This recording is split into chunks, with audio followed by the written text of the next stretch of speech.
जय हिंद दोस्तों। आज हम लोग पुनः उपस्थित हुए हैं। आज संडे है, इसीलिए आज जो है कि कम समय में अधिक से अधिक क्वेश्चन जो पीछे का हुआ था उसे आप लोगों के पास रिवाइज करने का हम लोग जो है कि ये प्रयास कर रहे हैं कि प्रत्येक जो सुपर संडे होता है या संडे होता है इसे सुपर संडे के रूप में इसे जो भी रिवीजन वगैरह करेंगे। ये जो कंफ्यूजन का क्वेश्चन था, अगर सप्ताह में अगर आप एक दिन उसे संक्षिप्त रूप में अगर सुन लेते हैं तो आपको जो है कि बहुत दिन तक याद रहेगा। और कोई भी चीज अगर आप बार बार रिवीजन करते हैं या सप्ताह में एक बार दोहराते हैं तो आपका माइंड जो है कि उसे अपने आप कैच करता है और एग्जाम के लिए वो सबसे बेस्ट तैयारी है। तो ये समझने का कोशिश कीजिएगा। तो आज हम लोग शुरुआत करते हैं सुपर संडे में। मात्र ये 30 से 40 मिनट का सेशन रहेगा सुपर संडे। तो और जितना भी अब ये मंडे टू सैटरडे रहता है वो कम से कम 1 घंटा का रहता है। और इधर जो संडे करेंगे ये 30 से 40 मिनट जो है कि करेंगे और इसमें से जो है कि आपका हद से हद क्वेश्चन जो है कि आपको सॉल्व करवाएंगे। तो चलिए बिना कोई देरी किए हुए आज आप लोग पहला क्वेश्चन बताइएगा। भारत में अंतरिक्ष आयोग एवं अंतरिक्ष विभाग का स्थापना कब हुआ है? 1972। कब हुआ है? 1972। अब बता दे आपको कि 1972 में अंतरिक्ष आयोग एवं अंतरिक्ष विभाग। उसी तरह से 2-4 क्वेश्चन पूछता है आपको एग्जाम में। जैसे अगर हम बात करते हैं परमाणु ऊर्जा आयोग, तो परमाणु ऊर्जा आयोग का स्थापना 1948 में हुआ है। परमाणु ऊर्जा आयोग का स्थापना 1948 में होमी जहांगीर बाबा के द्वारा हुआ है, होमी जहांगीर बाबा। उसी तरह अगर हम बात करते हैं 1954 ईस्वी में, तो 1954 ईस्वी में परमाणु ऊर्जा विभाग का स्थापना हुआ है, परमाणु ऊर्जा विभाग। तो परमाणु ऊर्जा आयोग पूछेगा 48, परमाणु ऊर्जा विभाग पूछेगा तो 1954। उसी तरह से भारत ने अपना पहला जो अंतरिक्ष कार्यक्रम का शुरुआत किया था, अंतरिक्ष कार्यक्रम का शुरुआत किया था 1963 से। कब से किया था? 1963 से। नाइक एपास नाम का रॉकेट छोड़कर आपका केरल के थुम्बा प्रक्षेपण केंद्र से, केरल के थुम्बा प्रक्षेपण केंद्र से 1963 में जो कि आपका किया था शुरुआत नाइक एपास नाम का रॉकेट को छोड़कर, याद रखिएगा। और भारतीय अंतरिक्ष अनुसंधान समिति का स्थापना 1962 में हुआ था।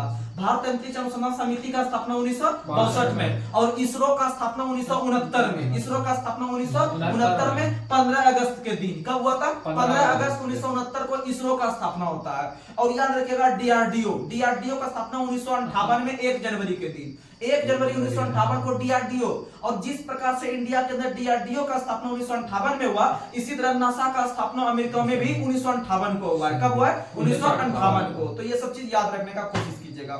और भारत में सीएसआईआर का स्थापना, सीएसआईआर जिसे हम लोग कहते हैं केंद्र औद्योगिक जो है कि अनुसंधान परिषद, इसका स्थापना हुआ 1942 में। कब हुआ है? 1942 में। सीएसआईआर का स्थापना 1942। अगला क्वेश्चन आप लोग को बताना है, बांग्लादेश में गंगा नदी को किस नाम से जानते हैं? पद्मा। किस नाम से? पद्मा। और गंगा नदी को बांग्लादेश में पद्मा और बांग्लादेश में ब्रह्मपुत्र नदी को जमुना, ब्रह्मपुत्र नदी को जमुना। और गंगा और ब्रह्मपुत्र जो है कि आपका मेघना नाम की नदी का निर्माण करती है। किसका नदी? मेघना। और मेघना की सहायक नदी है बराक, मेघना की सहायक नदी है बराक। और याद रखिएगा गंगा और ब्रह्मपुत्र के मिलन स्थान पर विश्व का सबसे बड़ा डेल्टा बनता है जिसका नाम है सुंदरवन का डेल्टा। सुंदरवन का डेल्टा पश्चिम बंगाल के आसपास है। और याद रखिएगा सुंदरवन के डेल्टा में सुंदरी वृक्ष पाया जाता है। कौन सा वृक्ष पाया जाता है? सुंदरी वृक्ष। सुंदरी वृक्ष पाया जाता है सुंदरवन डेल्टा में, जो कि आपका ज्वारी क्षेत्र का है। अगला क्वेश्चन आप लोग बताइएगा, महाभारत का पुराना नाम क्या है? जय संहिता। महाभारत का पुराना नाम जय संहिता। और याद रखिएगा महाभारत और रामायण जो है कि हमारे 2 महाकाव्य है, हमारे 2 महाकाव्य की संख्या 2 है, एक रामायण एक महाभारत। और रामायण में 4 अक्षर है। रामायण में कितना अक्षर है? 4 अक्षर। और इसीलिए इसका जो लेखक है उसका नाम में भी 4 अक्षर है, यानी वाल्मीकि। कौन लिखा है? वाल्मीकि। रामायण में 4 अक्षर, वाल्मीकि भी 4 अक्षर। उसी तरह से महाभारत में 5 अक्षर। महाभारत में कितना अक्षर? 5 अक्षर। और उसके जो लेखक है उसमें भी 5 अक्षर, वेद व्यास। क्या है? वेद व्यास। यानी वेद व्यास महाभारत 5 अक्षर और वाल्मीकि और रामायण में भी 4 अक्षर, याद रखिएगा। और याद रखिएगा महाभारत का पुराना नाम क्या है? जय संहिता। और महाभारत जो है यह युद्ध जो चला था 18 दिन तक। कितना दिन तक? 18 दिन तक महाभारत का युद्ध चला था। कुरुक्षेत्र में कितना दिन तक? 18 दिन तक। और कुरुक्षेत्र हरियाणा में है। कुरुक्षेत्र कहाँ में है? हरियाणा में। अब बात करते हैं गंगा नदी। तो भारत के राष्ट्रीय नदी के रूप में किसे जानते हैं? गंगा। भारत की राष्ट्र नदी गंगा है, जिसे 2008 में भारत सरकार ने घोषित किया था, 2008 में। और गंगा के अंदर में डॉल्फिन है, गंगा के अंदर में डॉल्फिन। और भारत का राष्ट्रीय मछली क्या है? डॉल्फिन। या भारत का राष्ट्रीय जलजीव क्या है? डॉल्फिन। और डॉल्फिन को 2009 में, डॉल्फिन को 2009 यानी पहले गंगा फिर डॉल्फिन, पहले गंगा फिर डॉल्फिन, यानी गंगा 2008 में और डॉल्फिन 2009 में। और इसके जस्ट एक साल के बाद हाथी, इसके जस्ट एक साल के बाद हाथी। याद रखिएगा कि हाथी को राष्ट्रीय विरासत पशु के रूप में 2010 में घोषित किया गया। और भारत का राष्ट्रीय विरासत पशु भी कौन है? हाथी। और हाथी का वैज्ञानिक नाम है एलिफास इंडिका, एलिफास इंडिका, एलिफास इंडिका हाथी का जो है कि वैज्ञानिक नाम है। और प्रतिवर्ष जो हाथी दिवस मनाते हैं 12 अगस्त को, कब मनाते हैं? 12 अगस्त। क्योंकि भारत के अंदर 12 अगस्त को हाथी दिवस मनाते हैं। और हाथी दिवस के साथ साथ हम लोग विश्व युवा दिवस, विश्व युवा दिवस और राष्ट्रीय हाथी दिवस दोनों 12 अगस्त को। और 10 अगस्त से जो 2 दिन पहले 10 अगस्त को मनाते हैं लायन डे, यानी शेर दिवस, शेर दिवस जिसको सिंह कहते हैं, सिंह, सिंह यानी लायन। ये हो गया आपका 10 अगस्त को। और बाघ दिवस मनाते हैं क्या जुलाई को? बाघ दिवस मनाते हैं क्या जुलाई को? बताइए 29 जुलाई को। कब मनाते हैं? 29 जुलाई। टाइगर दिवस 29 जुलाई।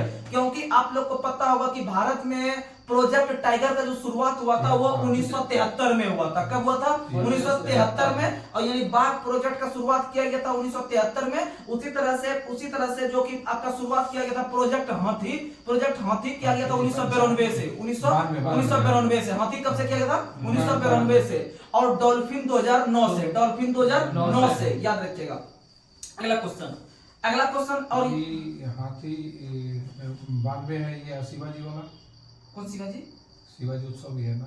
शिवाजी उत्सव जो शुरुआत करवाया था, हाँ वो है 94, 93 और 95, 93 और 95, 93 और 95। हाँ। अगला क्वेश्चन जो कि महाराष्ट्र में शुरू करवाया था। अगला क्वेश्चन आप लोग को बताना है, सबसे प्राचीन वेद कौन सा है? ऋग्वेद। सबसे प्राचीन वेद, सबसे बाद का वेद अथर्ववेद, सबसे बाद। तो आप लोग को वेद के बारे में बता देते हैं। वेद की संख्या 4 है। सबसे पहला वेद ऋग्वेद है, सबसे बाद यानी सबसे अंतिम का वेद है अथर्ववेद। यानी कि जितना प्रकार का भी तंत्र मंत्र जादू टोना शादी ब्याह सब जो होता है वो होता है अथर्ववेद में। और सभी प्रकार के कर्म कांड जो होते हैं पूजा के समय वो होता है यजुर्वेद में। यानी कि कर्म कांड पूजा से संबंधित जो होता है नियम पालन वो होता है यजुर्वेद में। और याद रखिएगा सामवेद जो गाए जा सकने वाली वेद है, जिसको हम लोग क्या कर सकते हैं? गा सकते हैं। क्या कर सकते हैं? गा। और गद और पद वाला वेद है यजुर्वेद। गद और पद वाला भी वेद कौन सा है? यजुर्वेद। और ऋग्वेद में 10 मंडल है, ऋग्वेद में 10 मंडल, 1028 सूक्त है और 10,462 ऋचाएं हैं, 10,462 ऋचाएं हैं। अगर हम ऋचाएं की बात करते हैं तो हमारे जो कि अग्नि देवता के लिए ऋचा है वो 200 ऋचा है। अग्नि देवता के लिए कितना ऋचा? और इंद्र के लिए 250, इंद्र के लिए 250। यानी इंद्र ऊपर में तो उसको 50 ज्यादा दे दिए, 250 दे दिए। और नीचे अग्नि आग जो फैलती है वो नीचे फैलती है, यानी उसे हम 50 कम रखे, 200 रखे। याद रखिएगा। अगर हम बात करते हैं ऋग्वेद के तीसरे मंडल का, तो ऋग्वेद के तीसरे मंडल में आपका जो है कि सावित्री को समर्पित जो कि आपका जो कि गायत्री मंत्र है। कौन सा मंत्र है? गायत्री मंत्र। गायत्री मंत्र में गायत्री में 3 अक्षर है। गायत्री में कितना अक्षर? 3 अक्षर। इसीलिए गायत्री मंत्र भी 3 में है। गायत्री मंत्र किस मंडल में? 3 में। गायत्री मंत्र किस में है? जिसकी रचना विश्वामित्र ने किया था। किसने किया था? विश्वामित्र। और याद रखिएगा विश्वामित्र नाम का भारत में एक नदी भी बहती है। विश्वामित्र नाम का भारत में एक नदी भी बहती है जो गुजरात में बहती है। कहाँ में बहती है? गुजरात में। गुजरात के अंदर में एक शहर है बड़ौदा शहर। कौन सा शहर? बड़ौदा। बड़ौदा का ही नाम चेंज करके बड़ोदरा रख दिया है। तो याद रखना है बड़ौदा या बड़ौदा शहर दोनों एक ही है। और बड़ौदा शहर जो है वह विश्वामित्र नदी के किनारे। किस नदी के किनारे? विश्वामित्र। और सूरत है ताप्ती। सूरत किस नदी के किनारे? ताप्ती। और वहीं अहमदाबाद है किस नदी के किनारे? साबरमती। अहमदाबाद साबरमती। याद रखिएगा अहमदाबाद शहर के बीचों बीच एक झील है जिसका नाम है काकरिया झील। कौन झील? काकरिया झील। याद रखने का कोशिश कीजिएगा। अगला क्वेश्चन, अगला क्वेश्चन आप लोग को बताना है। अगला क्वेश्चन, राष्ट्रपति अपना त्याग पत्र किसे सौंपता है? उपराष्ट्रपति। किसे सौंपता है? उपराष्ट्रपति। अब बात करते हैं राष्ट्रपति का। तो भारत के अंदर में राष्ट्रपति से संबंधित अनुच्छेद जो है लगभग आपका 52 से लेकर आपका 62 तक है। 52 से लेकर लगभग 62 तक है। और उसके अलावा भी विभिन्न प्रकार के अनुच्छेद में है, लेकिन आपका जो सामान्यतः देखने के लिए मिलता है आपका 52 से लेकर 62 तक। तो बात करते हैं राष्ट्रपति का। तो अनुच्छेद 52 कहता है कि भारत का एक राष्ट्रपति होगा। भारत का एक राष्ट्रपति होगा।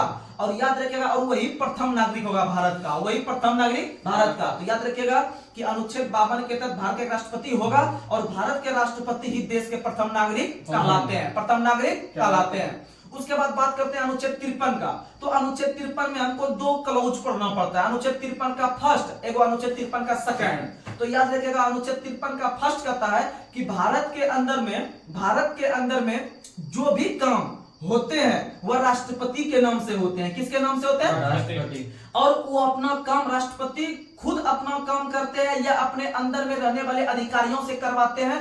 अर्थात कहने का मतलब है कि अनुच्छेद 53 का फर्स्ट यह कहता है कि भारत के अंदर में जो राष्ट्रपति होते हैं वह खुद का काम स्वयं करते हैं या अपने अधीनस्थ पदाधिकारियों से करवाते हैं। वहीं अगर हम 53 का सेकंड देखते हैं तो अनुच्छेद 53 का सेकंड कहता है कि तीनों सेना का जो प्रमुख होता है, आप लोग याद कर लेते हैं, राष्ट्रपति होता है। तीनों सेना का प्रमुख कौन होता है? राष्ट्रपति होता है। लेकिन ये हित 53 का सेकंड जो है कि उसे पावर देता है। अनुच्छेद 53 का सेकंड के तहत ही भारत के तीनों सेनाओं का प्रमुख के रूप में जो होता है वो कौन होता है? राष्ट्रपति। कौन होता है? राष्ट्रपति। तो 53 का फर्स्ट पूछेंगे तो बताइएगा, 53 के फर्स्ट पूछेंगे तो आप बताइएगा कि अपने जितना भी काम है राष्ट्रपति खुद करते हैं या अपने अधीनस्थ कर्मचारी से करवाते हैं। और अनुच्छेद 53 का सेकंड जो है कि कार्यपालिका शक्ति अर्थात तीनों सेनाओं का जो प्रमुख होता है राष्ट्रपति, अनुच्छेद 53 के सेकंड के तहत, 53 के सेकंड। और याद रखिएगा इसे सीधा क्वेश्चन पूछता है कि राष्ट्रपति में कार्यपालिका शक्ति निहित होती है किस अनुच्छेद में? 53। किस में होती है? 53। लेकिन अंदर घुसिएगा तो 53 का सेकंड मिलता है, अनुच्छेद 53 में सेकंड। और फर्स्ट क्या कहता है? सेकंड। क्लियर हो गया। अब बात करते हैं अनुच्छेद 54 का। तो अनुच्छेद 54 कहता है कि भारत के अंदर में जो राष्ट्रपति का जो निर्वाचक मंडल होगा उसकी व्यवस्था की गई है। राष्ट्रपति के निर्वाचक मंडल। और आप लोग को बता दें कि राष्ट्रपति के जो निर्वाचक मंडल में है उसमें 3 कैटेगरी के लोग शामिल होते हैं। कितने कैटेगरी के लोग? यानी राज्यसभा के लोग, लोकसभा के लोग और उसके बाद आपका विधानसभा के लोग। यानी ये जो 3 प्रकार के लोग होते हैं आपका शामिल होते हैं राष्ट्रपति के चुनाव में। तो बात करते हैं ये 3 प्रकृति के लोग कौन होते हैं। तो बता देते हैं लोकसभा के निर्वाचित सदस्य, लोकसभा के निर्वाचित। देखिएगा ऑप्शन में देता है कि राष्ट्रपति के चुनाव में कौन कौन शामिल होते हैं। पहला नंबर ऑप्शन देगा राष्ट्रपति के लोकसभा के सभी सदस्य। तो सभी सदस्य नहीं होता है क्योंकि आप लोग को पता हो कि लोकसभा में कुछ मनोनीत भी पहुंचते थे, कुछ निर्वाचित भी पहुंचते थे, और राज्यसभा में भी कुछ निर्वाचित पहुंचते हैं, कुछ मनोनीत पहुंचते हैं। तो मनोनीत इसमें नहीं पहुंचते हैं, राष्ट्रपति के चुनाव में मनोनीत नहीं पहुंचते हैं। मनोनीत नहीं पहुंचने का कारण है कि वो जो जैसे राज्यसभा में 12 सदस्य का मनोनयन राष्ट्रपति करते हैं, तो 12 सदस्य का जो मनोनयन राष्ट्रपति करते हैं वो राष्ट्रपति के चुनाव में भाग नहीं लेते हैं। काहे नहीं लेते हैं? क्योंकि पता है कि राष्ट्रपति ही उसे मनोनीत करके भेजा है, वहां पर संसद में भेजा है, राष्ट्रपति ही उसे मनोनीत करके भेजा है। अन्य क्षेत्र से जैसे कि आप पढ़ते हैं कि साहित्य के क्षेत्र से, जो कि लोक कला के क्षेत्र से, ये सब क्षेत्र से जो उसे भेजे, इसलिए वो शामिल नहीं होता है। अगर वो शामिल होगा तो वो वोट पक्का उसी राष्ट्रपति को देगा, उसी व्यक्ति को देगा जो आगे जो कि आगे चुनाव में खड़ा है। तो इसीलिए मनोनीत सदस्य किसी भी सदन से नहीं पहुंचते हैं। तो अर्थात याद रखिएगा लोकसभा के निर्वाचित सदस्य, राज्यसभा के निर्वाचित सदस्य और विधानसभा के निर्वाचित सदस्य, ये सब पहुंचते हैं आपके जो कि राष्ट्रपति के निर्वाचक में। और जो पहुंचते हैं जहां पर चुनाव करने के लिए उसे निर्वाचक मंडल कहते हैं। क्या कहते हैं? निर्वाचक मंडल। और निर्वाचक मंडल की व्यवस्था अनुच्छेद 54 किसमें है? 54। तो हो गया 54। अब बात करते हैं 55। तो अनुच्छेद 55 जो है, अनुच्छेद 55 राष्ट्रपति के निर्वाचन की रीति की चर्चा करती है। अनुच्छेद 55 निर्वाचन की रीति यानी कैसे होगा राष्ट्रपति का चुनाव, नहीं होगा कैसे होगा नहीं होगा, उसके लिए क्या विधि विधान है, क्या उसका रूल है। जैसे आप लोग करते होंगे याद कि राष्ट्रपति का निर्वाचन की पद्धति एकल संक्रमण या मत पद्धति या अनुपातिक पद्धति के तहत होता है। तो यही व्यवस्था अनुच्छेद 55 में है। अब बात करते हैं अनुच्छेद 56 का। तो अनुच्छेद 56 जो होता है वह होता है पुनर्निर्वाचन। क्या होता है? पुनर्निर्वाचन। यानी भारत के संविधान कहता है कि कोई भी व्यक्ति भारत के अंदर चाहे कितनी बार राष्ट्रपति बन सकता है, उसका कोई उल्लेख नहीं है। चाहे तो 1 बार, 2 बार, 3 बार, 4, 5 अनंत बार बन सकता है। ऐसा कोई प्रावधान नहीं है कि यहाँ का राष्ट्रपति 1 बार बनेगा, ऐसा नहीं है। तो ये चीज याद रखिएगा। जैसे अमेरिका देश है, अमेरिका देश में राष्ट्रपति बनने के लिए नियम है कि अधिक से अधिक कोई भी व्यक्ति 2 बार बन सकता है। कितना बार बन सकता है? 2 बार। लेकिन भारत के अंदर में अनंत बार बन सकता है। भारत के अंदर में अनंत अर्थात पुनर्निर्वाचन, अर्थात पुनर्निर्वाचन अनुच्छेद 56। अनुच्छेद 56। अब बात करते हैं अनुच्छेद 57 का। तो अनुच्छेद 57 में जो है यह राष्ट्रपति के चर्चा करता है। यह राष्ट्रपति के लिए क्या कहता है? अनुच्छेद 57 बताइए, अनुच्छेद 57 क्या कहता है? तो याद रखिएगा अनुच्छेद 57 जो कहता है राष्ट्रपति के निर्वाचन में, तो आप याद रखिएगा इसका कार्यकाल की चर्चा करता है। किसका कार्यकाल? अनुच्छेद 57 जो है इसका कार्यकाल की चर्चा करता है। किसका? राष्ट्रपति का कार्यकाल। यानी राष्ट्रपति का जो कार्यकाल होता है वह अनुच्छेद 57 और राष्ट्रपति का कार्यकाल सामान्यतः कितने वर्ष का होता है? 5 वर्ष का। उसी तरह से अगर हम 58 में जाते हैं तो अनुच्छेद 58 राष्ट्रपति की योग्यता की चर्चा करती है। राष्ट्रपति के योग्यता कि भाई इसके राष्ट्रपति बनने के लिए 35 वर्ष उम्र सीमा होना चाहिए, वह भारत का नागरिक होना चाहिए, वह लोकसभा सदस्य चुने योग्य होना चाहिए लोकसभा का सदस्य ये नहीं, लोकसभा का सदस्य चुने योग्य होना चाहिए कि उसमें क्षमता हो कि वो चुना जा सकता है। उसके बाद जैसे 35 वर्ष उम्र हो, उसके पास 15,000 रुपया की राशि हो, जमानत राशि के रूप में 15,000 रुपया उसके पास हो, वो जमा करने के लिए, रजिस्ट्रेशन कराने के लिए, उसके या नॉमिनेशन कराने के लिए। और उसके बाद बात करते हैं अनुच्छेद 59 का। तो अनुच्छेद 59 कहता है राष्ट्रपति के लिए शर्तें, राष्ट्रपति के लिए शर्तें। यदि राष्ट्रपति के लिए क्या शर्त है आपको बता देते हैं। अगर कोई व्यक्ति भारत का राष्ट्रपति चुनकर जाता है आपका बैठने के लिए, तो उसे जो है कि राष्ट्रपति भवन में बैठना पड़ेगा, उसे मासिक वेतन या फिर आपका 5 लाख रुपया प्रति महीना लेना पड़ेगा। यानी कि जितना भी उसे शर्त है कि अगर हम बन जाते हैं तो हमें क्या क्या शर्त का पालन करना होगा, हमको यहाँ पर ही बैठना होगा, कहीं तो बाहर नहीं बैठ सकते हैं, हमको 5 लाख रुपया प्रति महीना वेतन है उसका तो वो हम लेंगे। यानी ये सारा नियम शर्त के अंतर्गत अनुच्छेद 59 में पढ़ते हैं। किसमें पढ़ते हैं? 59 में। अब 100 से 60, 100 से शपथ, 100 से 60, 100 से शपथ। यानी राष्ट्रपति के लिए शपथ किसमें है? 60 में। शपथ किसमें है? 60 में। और अनुच्छेद 61 में है महाभियोग। अनुच्छेद 61 में है महाभियोग। और राष्ट्रपति पर महाभियोग जो लगता है वह संसद के किसी भी सदन में उठ सकता है। बात संसद के किसी भी सदन में उठ सकता है राष्ट्रपति पर महाभियोग। और आप लोग को बता दें कि राष्ट्रपति पर महाभियोग प्रक्रिया जो लिए हैं वो अमेरिका के संविधान से। कहां से लिए हैं? अमेरिका के संविधान से। और राष्ट्रपति पर महाभियोग लगना एक प्रकार की अर्धन्यायिक प्रक्रिया है। किसी प्रक्रिया है? अर्धन्यायिक प्रक्रिया। अर्धन्यायिक प्रक्रिया है। अब अर्धन्यायिक प्रक्रिया क्या है इसके लिए हम वीडियो बनाएंगे, आप लोग वहां समझ लीजिएगा। इसमें थोड़ा सा जो है कि क्लू है, आराम से समझ में आ जाएगा।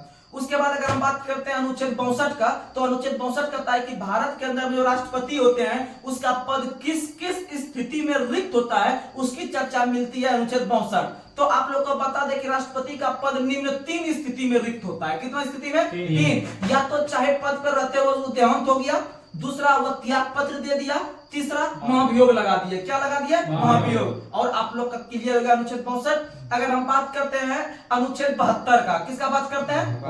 अनुच्छेद 72 का। तो अनुच्छेद 72 में राष्ट्रपति क्षमादान करता है। क्या करता है? राष्ट्रपति क्षमादान। राष्ट्रपति जो क्षमादान करता है वह अनुच्छेद किसके तहत? 72 के तहत। अगर उसी तरह से हम बात करते हैं आगे चलकर अनुच्छेद 108, तो अनुच्छेद 108 संयुक्त अधिवेशन की चर्चा मिलती है। अनुच्छेद 108 में राष्ट्रपति संयुक्त अधिवेशन को बुलाने का काम करती है। क्या करने का काम? बुलाने का काम। और उसकी लोकसभा अध्यक्ष उसे जो है कि अध्यक्षता करता है। लोकसभा अध्यक्ष उसका अध्यक्षता। तो क्वेश्चन पूछेगा कि संयुक्त अधिवेशन को बुलाने का काम कौन करती है? राष्ट्रपति। कौन करती है?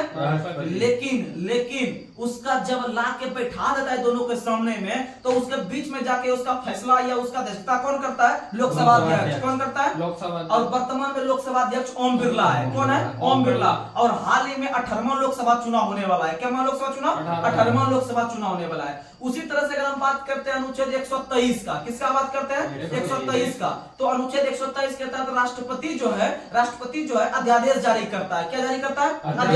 अध्यादेश जारी करता है। जब लोकसभा और राज्यसभा सत्र में नहीं रहता है और देश को कोई कानून की जरूरत पड़ जाती है, तभी राष्ट्रपति जो है कि अध्यादेश जारी करते हैं या उसके लिए नियम कानून बनाते हैं। तो ये सारा प्रावधान जो था वो राष्ट्रपति के संदर्भ में था। आइए आगे। अगला क्वेश्चन आप लोग को बताना है कि तानसेन का असली नाम क्या था? रामतनु पांडे। रामतनु पांडे। तानसेन का असली नाम क्या था? रामतनु पांडे। उसी तरह से अगर हम बात करते हैं, उसी तरह से बीरबल का असली नाम क्या था? महेश दास। बीरबल का असली नाम? महेश दास। बीरबल का असली नाम? महेश दास। अच्छा, आप लोग को अगर हम पूछते हैं लक्ष्मीबाई का ओरिजिनल नाम क्या था, तो मनुकर्णिका। क्या नाम था? मणिकर्णिका। क्या नाम था? मणिकर्णिका। क्या नाम था? मणिकर्णिका। और आप लोग को बता दें कि मणिकर्णिका बांध उत्तर प्रदेश के बेतवा नदी पर, उत्तर प्रदेश के बेतवा नदी पर, उत्तर प्रदेश के। और जो इलाहाबाद हो गया, आपका बनारस हो गया, आपका झांसी हो गया, तो ये सब में से झांसी से ये लड़ रही थी। कहां से लड़ रही थी? 1857 के विद्रोह का नेतृत्व रानी लक्ष्मीबाई झांसी से कर रही थी। और याद रखिएगा कि झांसी से इसे दबाने का जो काम कर रहा था अंग्रेज नायक, वह था ह्यूरोज। कौन था? ह्यूरोज। और ह्यूरोज ने ही कहा कि यह 1857 के विद्रोह की अकेली मर्द है। अकेली मर्द है। किसके बारे में? तो रानी लक्ष्मीबाई के बारे में। और याद रखिएगा रानी लक्ष्मीबाई का जन्म 1828 में, 1828 28 में, और इनका निधन 1858 में, और इनका निधन 1858 में, 1858 में 19 नवंबर के दिन, 19 नवंबर के दिन याद कर लीजिएगा। यानी दोनों, यानी जन्म और मृत्यु या शहीद, उसके लिए हम लोग शहीद शब्द का यूज कर सकते हैं।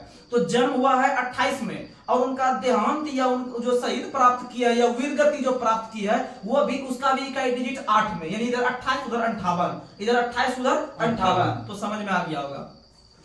अगला क्वेश्चन आप लोग को बताना है, हजामती दर्पण बनाने में किस दर्पण का प्रयोग? अवतल। हजामती दर्पण के रूप में किस दर्पण का प्रयोग? अवतल।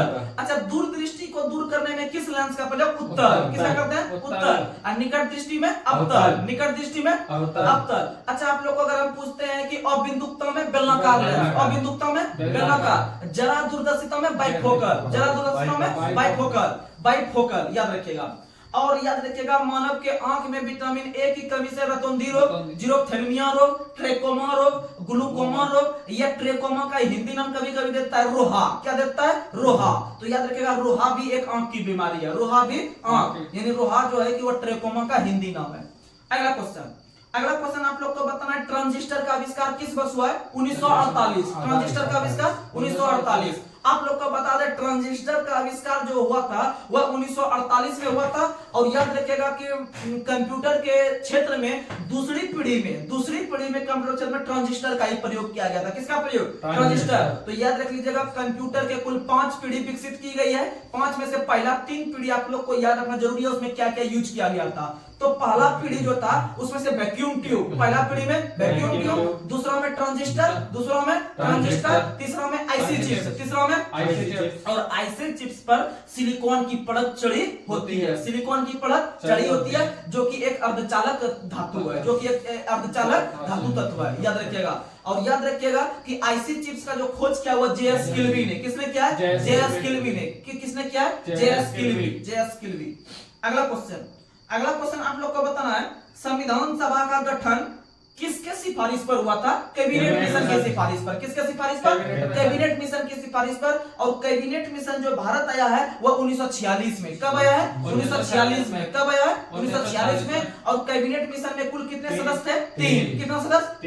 3 में से ट्रिक बताए थे, KAL काल, K से क्रिप्स, A से अलेक्जेंडर, L से लॉरेंस। और याद रखिएगा, वह जो आया था किसकी अध्यक्षता में? तो वह आया था का किसके अध्यक्षता में? बताइए। वो लोग आया था आपका क्रिप्स के अध्यक्षता में। किसके अध्यक्षता में? स्टोपर्ट क्रिप्स की अध्यक्षता में आया था भारत। अगला क्वेश्चन आप लोग को बताना है, और कैबिनेट मिशन की सिफारिश पर भारत में संविधान सभा का गठन किया गया। और संविधान सभा का जो पहली बार बैठक हुआ था वह 9 दिसंबर 1946 को, 9 दिसंबर 1946 को। और संविधान सभा का जो प्रतीक चिन्ह रखा गया था वह रखा गया था हाथी को। किसे रखा गया था? हाथी को। संविधान सभा का प्रतीक चिन्ह हाथी। और भारत का विरासत पशु भी हाथी। और हाथी का वैज्ञानिक नाम एलिफेंटा इंडिका। और भारत में हाथी के लिए प्रसिद्ध अभ्यारण्य का नाम है पेरियार वन्य अभ्यारण्य, पेरियार, जो कि केरल में है। जो कि कहां है? केरल में। कहां है? केरल में, याद रखिएगा। और परम्बिकुलम टाइगर रिजर्व है तमिलनाडु में। परम्बिकुलम टाइगर रिजर्व कहां है? तमिलनाडु में, याद रखिएगा। अगला क्वेश्चन आप लोग का बताना है कि भारत के अंदर राज्य पुनर्गठन अधिनियम किस वर्ष पारित हुआ था? 1956। कब हुआ था? 1956। और राज्य पुनर्गठन अधिनियम के तहत जो भाषा के आधार पर गठित हुआ था, बनने वाला पहला राज्य था आंध्र प्रदेश। कौन सा था? आंध्र प्रदेश। और दूसरा राज्य था गुजरात। दूसरा राज्य कौन था? गुजरात। सुनिएगा, भाषा के आधार पर गठित होने वाला पहला राज्य, भाषा के आधार पर गठित होने वाला पहला राज्य गुजरात, आंध्र प्रदेश। दूसरा राज्य गुजरात। और भाषा के आधार पर जो गठन करने का जो फैसला किया था वो क्या था? फजल अली आयोग ने। किसने किया था? फजल अली आयोग। किसने किया था? फजल अली आयोग, याद रखिएगा। अगला क्वेश्चन आप लोग को बताना है, सिनेवार किसका अयस्क है? पारा का। सिनेवार किसका अयस्क है? पारा का। सिनेवार किसका अयस्क है? पारा का। अगला क्वेश्चन आप लोग और बता दें कि पारा का प्रयोग जो है कि आपका थर्मोमीटर में होता है, और पारा का प्रयोग ट्यूबलाइट में होता है। किस में होता है? ट्यूबलाइट में। तो याद रखिएगा, ट्यूबलाइट में पारा का प्रयोग ऑर्गन के साथ कम दाब पर पारा को मिलाया जाता है। ऑर्गन के साथ कम दाब पर। और ऑर्गन याद रखिएगा, हमारे वायुमंडल में सबसे अधिक मात्रा में अक्रिय गैस होता है। सुनिएगा, हमारे वायुमंडल में अक्रिय गैस जो होता है उसमें से एक ऑर्गन एक ऐसा अक्रिय गैस है जो कि 0.93% हमारे वायुमंडल में पाया जाता है। 0.93%। सबसे अधिक मात्रा में अग्र गैस वही होता है। और हमारे वायुमंडल में रेडॉन गैस नहीं पाया जाता है। हमारे वायुमंडल में जो एक रेडॉन अग्र गैस होता है वह नहीं पाया जाता है, क्योंकि रेडॉन गैस जो होता है वह बहुत भारी होता है। वह क्या होता है? बहुत भारी होता है, याद रखिएगा। और स्ट्रेंजर गैस के नाम से जीनोन को जानते हैं। स्ट्रेंजर गैस के नाम से जीनोन। और स्ट्रेंजर गैस का हिंदी नाम कभी कभी देता है अजनबी गैस। कौन सा गैस? अजनबी गैस। तो अजनबी गैस के नाम से जानते हैं जीनोन को। किसे जानते हैं? जीनोन को, याद रखिएगा।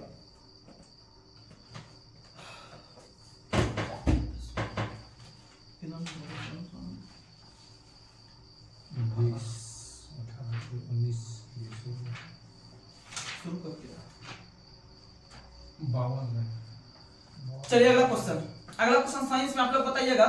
विटामिन पे बात करते हैं तो विटामिन का आविष्कार 1911 ईस्वी में फंक ने किया था। किसने किया था? फंक ने। अब बात करते हैं विभिन्न प्रकार के विटामिन का। तो विटामिन ए का जो रासायनिक नाम होता है वह रेटिनॉल। विटामिन ए का रेटिनॉल। और याद रखिएगा विटामिन बी1 का थायमिन। विटामिन बी1 का थायमिन। और विटामिन बी2 का राइबोफ्लोविन। विटामिन बी2 का राइबोफ्लोविन। विटामिन बी2 का राइबोफ्लोविन। और विटामिन बी3 का नियासिन। बी3 का नियासिन। विटामिन बी3 का नियासिन। विटामिन बी5 का पेंटोथेनिक अम्ल। विटामिन बी5 का पेंटोथेनिक अम्ल। विटामिन बी5 का पेंटोथेनिक अम्ल। विटामिन बी6 का पैराडॉक्सिन। विटामिन बी6 का पैराडॉक्सिन। विटामिन बी7 का बायोटिन। विटामिन बी7 का बायोटिन। विटामिन बी7 का और विटामिन एच का भी बायोटिन। विटामिन एच का भी बायोटिन। विटामिन एच का भी बायोटिन। अब बात करते हैं विटामिन सी से। विटामिन सी का एस्कॉर्बिक एसिड। विटामिन सी का एस्कॉर्बिक। विटामिन डी का कैल्सिफेरॉल। विटामिन डी का कैल्सिफेरॉल। विटामिन डी का कैल्सिफेरॉल। विटामिन ई का टेकोफेरॉल। विटामिन ई का टेकोफेरॉल। अब बात करते हैं विटामिन बी11 से। तो विटामिन बी11 होता है फॉलिक अम्ल। क्या होता है? फॉलिक अम्ल। विटामिन बी11 फॉलिक अम्ल। और विटामिन जो बी12 होता है उसका होता है साइनोकावालामिन। साइनोकावालामिन। विटामिन बी12 का साइनोकावालामिन। और विटामिन बी12 में कोबाल्ट पाया जाता है। विटामिन बी12 में कोबाल्ट। और याद रखिएगा विटामिन बी12 का जो रंग होता है वो गुलाबी होता है। कैसा होता है? गुलाबी। विटामिन बी12 का रंग गुलाबी। और याद रखिएगा विटामिन के का रासायनिक नाम होता है फिनोक्विनोन। फिनोक्विनोन। विटामिन के का फिनोक्विनोन। और विटामिन के का सबसे मुख्य कार्य है रक्त को अस्कंदन करना। रक्त को अस्कंदन करना यानी रक्त को जमाना। रक्त को जमाना, याद रखिएगा। और जमाने में आपका कैल्शियम उपयुक्त होता है। क्या उपयुक्त है? कैल्शियम, याद रखिएगा। अगला क्वेश्चन आप लोग बताइएगा।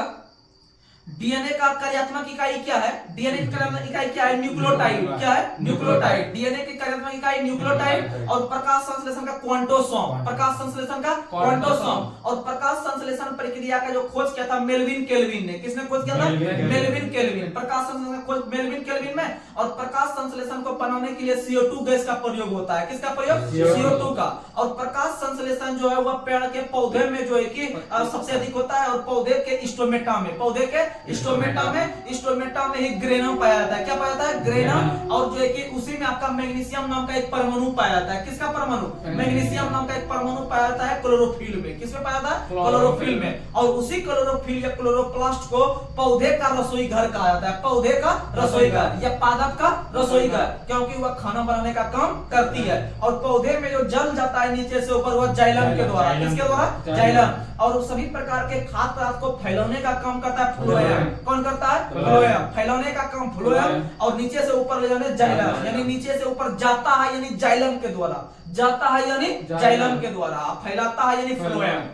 अगला क्वेश्चन आप लोग को बताना है। अगला क्वेश्चन बताइए। गैम्बिट का शुद्धता नियम किसने दिया है? मेंडल ने। किसने दिया है? मेंडल ने। पृथक्करण का नियम किसने दिया है? मेंडल ने। पृथक्करण का नियम मेंडल ने। स्वतंत्र अपवहन का नियम मेंडल ने। स्वतंत्र अपवहन का नियम मेंडल ने। गुणित अनुपात का नियम डाल्टन ने। गुणित अनुपात का नियम डाल्टन ने। स्थिर अनुपात का नियम जोसेफ प्राउस्ट। स्थिर अनुपात का नियम जोसेफ प्राउस्ट। गुणित अनुपात का नियम किसने दिया? डाल्टन। गुणित अनुपात डाल्टन। और जो है कि आपका गुणित अनुपात हो गया डाल्टन। और आपका दूसरा बताइए क्या? स्थिर अनुपात का नियम जोसेफ प्राउस्ट। अपवर्जन का नियम पॉली। अपवर्जन का नियम पॉली। अपवर्जन का नियम पॉली। अनिश्चितता का सिद्धांत हाइजेनबर्ग। अनिश्चितता का सिद्धांत हाइजेनबर्ग। अनिश्चितता का सिद्धांत हाइजेनबर्ग। अनिश्चितता का सिद्धांत हाइजेनबर्ग। और प्रकाश का जो कणिका सिद्धांत दिया है वह दिया है न्यूटन ने। प्रकाश का कणिका सिद्धांत न्यूटन ने। प्रकाश का कणिका सिद्धांत न्यूटन ने। और प्रकाश का तरंग सिद्धांत दिया हाइगेंस ने। प्रकाश का तरंग सिद्धांत हाइगेंस ने। प्रकाश का तरंग सिद्धांत हाइगेंस ने, याद रखिएगा। और सापेक्षता का नियम दिया है आइंस्टीन ने। सापेक्षता का नियम यानी E बराबर mc स्क्वायर वो किसने दिया है? आइंस्टीन ने। याद रखिएगा आइंस्टीन को नोबेल पुरस्कार 1921 में, आइंस्टीन को नोबेल पुरस्कार 1921 में, याद रखिएगा। अगला क्वेश्चन आप लोग को बताना है सौरमंडल में सबसे कम घनत्व वाला ग्रह कौन सा है? शनि। सबसे कम घनत्व वाला ग्रह शनि, और जिसका कम घनत्व रहेगा वो पानी पे तैरने लगेगा, वो पानी पे तैरने लगेगा, अर्थात पानी पर तैरने वाला एकमात्र ग्रह शनि, और सबसे कम घनत्व वाला ग्रह भी शनि, और सबसे अधिक घनत्व होता है आपका शुक्र का। किसका होता है? शुक्र का। किसका होता है? शुक्र का। और लेटा हुआ ग्रह किसे कहते हैं? अरुण को। लेटा हुआ ग्रह अरुण को, लेटा हुआ ग्रह अरुण को, लेटा हुआ ग्रह अरुण को। और उसके बाद याद रखिएगा लाल ग्रह मंगल, लाल ग्रह मंगल। भोर का तारा शुक्र को, भोर का तारा शुक्र को। पृथ्वी की बहन शुक्र को, पृथ्वी का जुड़वा बहन शुक्र को, पृथ्वी का जुड़वा बहन शुक्र को। और रोमन का देवता शुक्र, रोमन का देवता शुक्र, रोमन का देवता शुक्र। और सबसे चमकीला जो ग्रह है शुक्र, सबसे चमकीला शुक्र, सबसे चमकीला शुक्र। सबसे छोटा बुध, सबसे छोटा बुध, सबसे छोटा बुध। और दो ऐसा उपग्रह है, दो ऐसा ग्रह है जिसका कोई भी उपग्रह नहीं है, बुध और शुक्र, बुध और शुक्र, बुध और शुक्र, याद रखना। अगला क्वेश्चन आप लोग को बताना है डेंगू वायरस जो फैलता है वो कौन सा मच्छर के काटने से? मादा एनोफिलिस मच्छर। यह मादा डेंगू वायरस जो फैलता है वह फैलता है मादा एडिस मच्छर, मादा एडिस मच्छर। डेंगू जो आपका बीमारी फैलता है जो कि अरवा वायरस के कारण फैलता है, डेंगू बीमारी जो होता है आपका मच्छर के काटने से, उस मच्छर का नाम है आपका जो है कि आपका नाम है मादा एडिस मच्छर, मादा एडिस एजिप्टी मच्छर, मादा एडिस एजिप्टी मच्छर। और जो डेंगू प्रभावित करता है वह आपका खून को यानी आरबीसी को प्रभावित करता है। किसको प्रभावित करता है? आरबीसी। उसमें खून की मात्रा में कमी आ जाती है, या प्लेटलेट्स की मात्रा में कमी आ जाती है, या रक्त बिंदुओं की मात्रा में कमी आ जाती है, जिससे कि हमारा रक्त जमता नहीं है और खून जो है कि धीरे धीरे पानी में तब्दील हो जाता है। खून किस में तब्दील होता है? पानी में, क्योंकि इस पे अरबो वायरस अटैक किया है। कौन वायरस? अरबो, यानी अरब वायरस अटैक किया है, अर्थात जो डेंगू होता है वो अरबो वायरस से फैलता है, जो और मच्छर का नाम है मादा एडिस एजिप्टी मच्छर, याद रखना। और प्रतिवर्ष डेंगू दिवस, प्रतिवर्ष डेंगू दिवस 16 मई को, प्रतिवर्ष डेंगू दिवस 16 मई। और 16 मई को जिस दिन डेंगू दिवस मनाते हैं उसी दिन प्रकाश दिवस भी मनाते हैं, उसी दिन प्रकाश दिवस, यानी जहां जहां प्रकाश रहता है वहां वहां डेंगू नहीं होता है, अर्थात डेंगू दिवस और प्रकाश दिवस दोनों मनाते हैं 16 मई को, दोनों मनाते हैं 16 मई। और हाल ही में भारत का पहला राज्य आंध्र प्रदेश बना है, हाल ही में भारत का पहला राज्य आंध्र प्रदेश बना है जिन्होंने गंबुसिया नाम के मछली को छोड़ दिया है। कौन नाम के मछली को? गंबुसिया। तो आप लोग को बता दें गंबुसिया नाम की जो मछली होती है वह आपका मच्छर के लार्वा या अंडा को खा जाती है, जिससे कि आपका बृहद पैमाने पे उसमें जो है कि कमी आती है मच्छर में, और वह गंबुसिया मछली जो है कि मच्छर को खाने का काम करती है। और इसका पहला राज्य बना है आंध्र प्रदेश जिन्होंने गंबुसिया मछली को विभिन्न जगह छोड़ा है, याद रखिएगा। अगला क्वेश्चन, और याद रखिएगा उसी तरह से सीसी मक्खी के काटने से जो होता है वह मस्तिष्क प्रभावित होता है, जिससे कि सोने की बीमारी होती है। कौन सी बीमारी? सोने की। और याद रखिएगा बालू मक्खी के काटने से कालाजार होता है, बालू मक्खी के काटने से कालाजार। और बालू मक्खी को कभी कभी सिक्का मक्खी भी कह देते हैं। क्या कह देते हैं? सिक्का मक्खी, या कभी कभी उसे सैंड फ्लाई भी कह देते हैं, सैंड फ्लाई। यानी कालाजार जो होता है वह बालू मक्खी के काटने से, और आपका जो इधर सोने की बीमारी हो गया वह सीसी मक्खी के काटने से, और इधर जो आपका डेंगू बीमारी फैल रहा है वह मादा एडिस एजिप्टी मच्छर से, याद रखिएगा। अगला क्वेश्चन बताइएगा। अगला क्वेश्चन आप लोग को बताना है कि कौन से दो राशि का मात्रक जो होता है वह जूल होता है कार्य और ऊर्जा का। कार्य और ऊर्जा का मतलब क्या होता है? जूल। और याद रखिएगा कि कार्य बराबर जो होता है वह होता है आपका बल गुना विस्थापन, बल गुना विस्थापन, यानी W बराबर होता है Fs। क्या होता है? Fs। W बराबर Fs, W बराबर Fs। F यानी फोर्स, S यानी विस्थापन, याद रखिएगा। और आज का लास्ट सवाल आप लोग बताइएगा, आज का आप लोग लास्ट सवाल बताइएगा। फादर ऑफ टेक्सोनोमी के नाम से किसे जानते हैं? Karl Linnaeus. किसे जानते हैं? कार्ल लिनियस, यानी वर्गीकी का जनक कहा जाता है इसे, वर्गीकी का जनक। इन्होंने विभिन्न प्रकार के वर्ग में बांटने का काम किया था आपको पादप को, और जो है कि जंतु को, किसमें आदमी रहेगा, किसमें जो है कि आपका जानवर वगैरह रहेगा। तो ये फादर ऑफ टेक्सोनोमी के नाम से किसे जानते हैं? लिनियस को। किसे जानते हैं? लिनियस को। और लिनियस ने एक पुस्तक का रचना किया था, इसका नाम था सिस्टम ऑफ नेचर। क्या नाम था? System of nature. बहुत मस्त पुस्तक है लिनियस का, सिस्टम ऑफ नेचर पुस्तक का रचना किया था लिनियस ने, और लिनियस को फादर ऑफ टेक्सोनोमी या फिर वर्गीकी का जनक कहते हैं, याद रखिएगा। और आप लोग जो कमेंट बॉक्स में जो कमेंट करते हैं कि जो भी हम सवाल पूछते हैं उसका जो आप लोग जवाब देते हैं, और जवाब जो दे रहे हैं जो भी छात्र, हम समझ रहे हैं कि वह बहुत अच्छा से मेहनत कर रहे हैं, और लगभग इस वीडियो को देखकर दिन भर में, एक दिन में औसत कम से कम 15 कॉल आता है, और 15 कॉल या फिर मैसेज आता है कि हमें भी ऐड कीजिए ग्रुप में। और जो हम नंबर बोलते हैं, कहीं पर मेरा नंबर लिखा हुआ नहीं है, मोबाइल मुंह से नंबर बोलते हैं, तो आप लोग समझ सकते हैं हम मुंह से नंबर बोल के आप लोग सुन के और उधर से मैसेज करते हैं कि हमें भी ऐड कर दीजिए सिलेबस वाले ग्रुप में, जहां पर होमवर्क डालते हैं। तो समझ सकते हैं वो बच्चा हमसे कितना इंटरेस्ट ले रहा है और अपने पढ़ाई को कितना मजबूती प्रदान कर रहा है। तो इससे हमें बहुत बेहद खुशी मिलती है कि, और हम उनका जो डिस्ट्रिक्ट पूछते हैं तो कोई डिस्ट्रिक्ट बताते हैं उत्तर प्रदेश से, कोई बंगाल से बताते हैं, कोई झारखंड से बताते हैं, और बिहार से तो हर एक डिस्ट्रिक्ट से लमसम लड़का जुड़ा हुआ है। तो समझ सकते हैं कि कम से कम 250 लड़का का अभी तक में सिर्फ मैसेज आया हुआ है कि हमें ऐड कर दीजिए। तो समझ सकते हैं कि कितना इंटरेस्ट है इस ग्रुप चैनल में या ग्रुप डिस्कशन में। तो ये अपने आप में एक दिन बहुत बड़ा स्टेज पे जो है कि हम लोग सपोर्ट कीजिए, हम लोग एक मिलकर जिस तरह से एक परिवार बना रहे हैं, धीरे धीरे ऊपर की ओर बढ़ रहे हैं, दिन ब दिन अब मोनेटाइज होने के कगार पे हमारा चैनल पहुंच चुका है। लगभग मत बता देते हैं 25 दिन में, मात्र अच्छा से 25 दिन में नहीं हुआ है, और 3000 जो है कि वॉच टाइम हो गया है। तो आप लोग के इस तरह से सपोर्ट से हमें बहुत एनर्जी मिलती है। आज थोड़ा कम समय हम लोग रख रहे हैं क्योंकि आज संडे था और ड्यूटी भी हो जाता है थोड़ा सा, तो इसके कारण जो है कि थोड़ा कम समय दे पाते हैं संडे को। तो इसके लिए सुपर संडे जो होता है इसे हम एक स्पेशल क्लास के रूप में तब्दील करेंगे धीरे धीरे। सिर्फ आप लोग का मदद चाहिए, इसी तरह बस आप लोग का बना रहे आशीर्वाद, और हम लोग एक परिवार जो मिलकर चल रहे हैं, ये किसी भी एग्जाम के लिए जो है कि किसी भी एग्जाम को फोड़ के रख देंगे। सिर्फ आप लोग का सपोर्ट चाहिए इसी तरह। और देखिएगा क्लास में जो अनुच्छेद वगैरह का भी चल रहा है एक एक टॉपिक करके, आप प्लीज उसे भी देखने का प्रयास कीजिए। आपका हद तक कॉन्सेप्ट क्लियर होगा और एग्जाम में क्वेश्चन कभी नहीं छूट सकता है। तो आज का आप लोग लास्ट सवाल का आंसर आप लोग कमेंट बॉक्स में पुनः कमेंट कीजिएगा। तो आप लोग के लिए हम सवाल पूछ रहे हैं कि नींबू का पीएच मान कितना होता है? नींबू का पीएच मान कितना होता है? नींबू का पीएच मान कितना होता है? आप लोग कमेंट बॉक्स में कमेंट करके जरूर जवाब दीजिएगा। नींबू, जिसमें कि आपका सेट्रिक अम्ल पाया जाता है नींबू में, तो याद रखिएगा आप लोग की इसका जवाब हम लोग जरूर कमेंट बॉक्स में दे, जो कि नींबू का पीएच मान कितना होता है, याद रखिएगा। चलिए, शुभ रात्रि। आप लोग बहुत अच्छा से मेहनत कीजिए, बस हमारा आशीर्वाद आप लोग के साथ हमेशा बना रहेगा।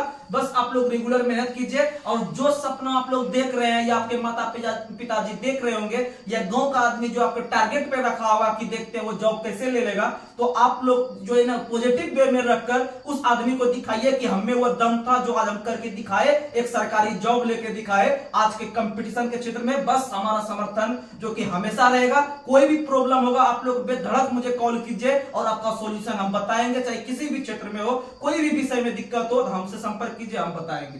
धन्यवाद।